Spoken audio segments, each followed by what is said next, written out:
What's up everybody, and welcome to the channel. Today we're taking a look at this 2023 Hyundai IONIQ 5. It's a limited all-wheel drive coming in at $58,000. We're going to take a full look at this electric crossover and see what it has to offer. So we're going to pop the hood and take a look at some of the electronics as well as just a tiny bit of storage space. So we can find the latch, open this up. There is just a little tiny bit of storage in here, which is kind of cool to see. However, powering this is a fully electric vehicle. We get a dual motor all-wheel drive system with 320 horsepower and 446 pound-feet of torque. It has a 77.4 kilowatt-hour lithium-ion battery, then a single-speed transmission design where everything is laid out. Pretty cool way it's set up.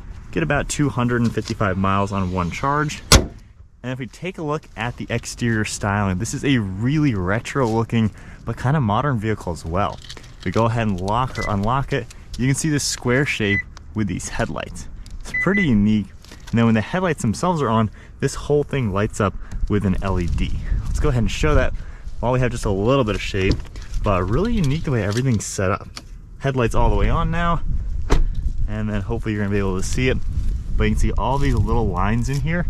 It just really gives you a unique design. You're also going to notice how the entire center is all finished off in like a gloss black plastic, kind of making it look like one giant headlight or something. There's a forward facing camera, then you can see all of your parking sensors, silver trim, as well as some more black trim all around it. Has a very squared off stubby front end, certainly super unique looking. And then the hood itself is really flat as well, with just one sharp line on each end with your Hyundai badge up in front. If we come around to the side, you can see that silver trim that makes its way around the wheels, and all this cool design kind of looks like a spiraling effect, which matches the wheels nicely. These are 20-inch wheels, finished in gloss black and machined silver. And then we have even more sharp lines all throughout the side profile. You see the really large one, some triangle shapes, and then more of all that silver trim. The door handles automatically pop out when you get close to the car or just unlock it. And then we have your body color mirror caps with an LED turn signal as well as a side view camera. You can see black for the B pillar, and then the full panoramic roof, just one giant piece of glass up here. Pretty cool side profile. You can see how it's a pretty stubby design, like I said. Really different than anything else on the roads. The sharp line on the side makes its way into these taillights, which have more of that square shaped design. Kind of looks like pixels back here.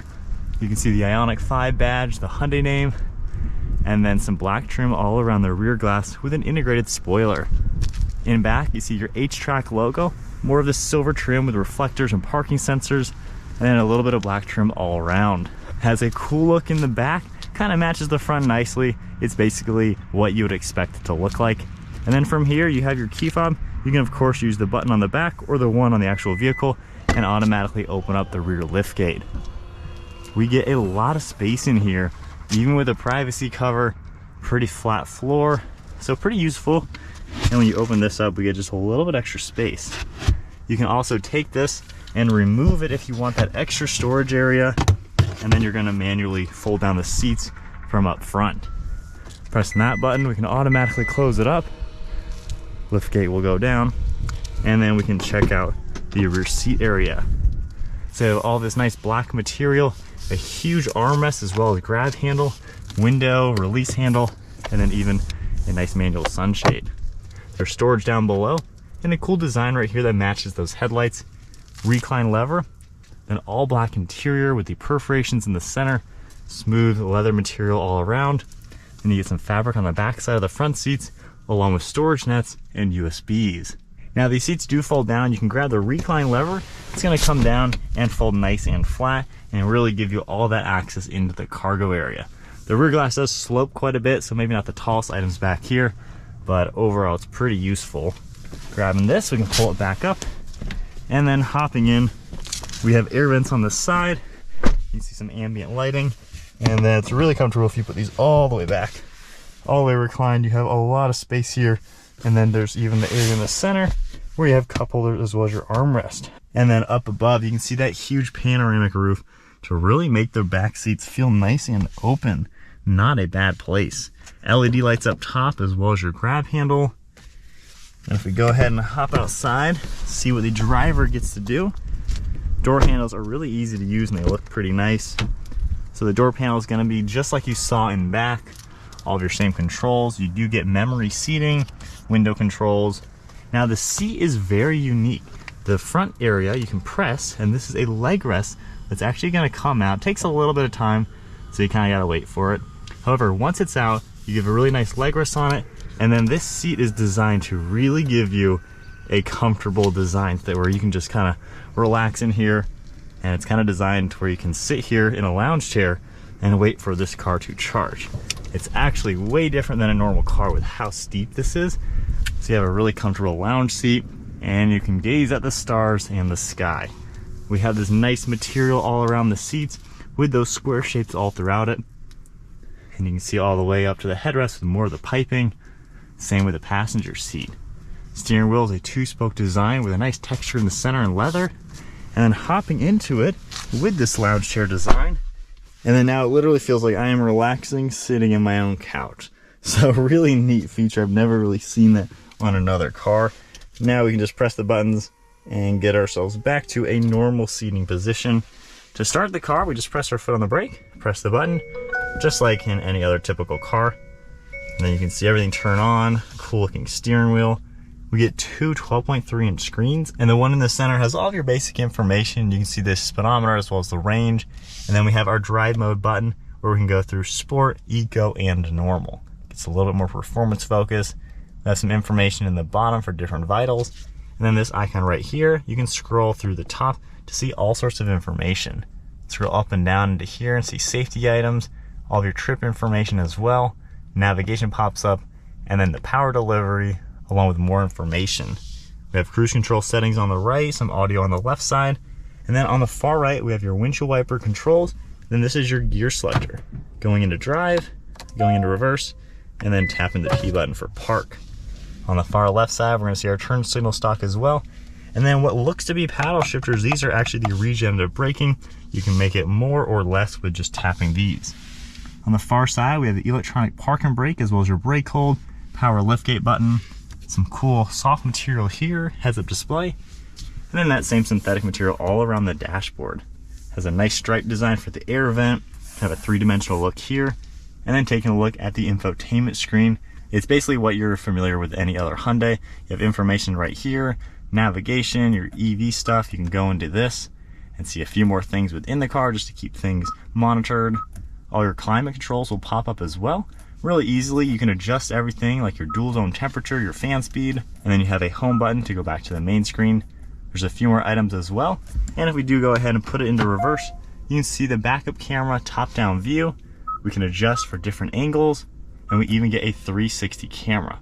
So really cool the way everything is laid out. You can see pretty much everything nicely with good graphics.